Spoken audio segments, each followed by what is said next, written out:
হুজুর গৌসুল আজম বলছেন, যেই ব্যক্তির মধ্যে ভদ্রতা নাই সেই ব্যক্তির মধ্যে কাদেরিয়া তরিকা নাই। হুজুর বলছেন, কোন মানুষকে তুমি নিজের চেয়ে ছোট মনে করিও না, এটাকে ভদ্রতা বলে। হুজুর মানুষটা যদি বয়সে আমার ছোট হয়, যদি বয়সে ছোট হয় তো মনে করবা বয়স কম তো গুণও কম। হুজুর যদি বয়স বেশি হয় চিন্তা করবা তখন বয়স বেশি তো আমলও বেশি।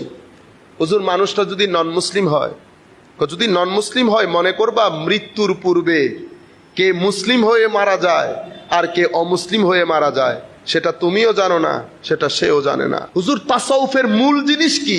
তাসাউফের মূল জিনিস হচ্ছে ভদ্রতা। সেই জন্য হুজুর গৌসুল আজম বলছেন না, দারাস্তুল ইলমা হাত্তা সিরতু কুতুবা।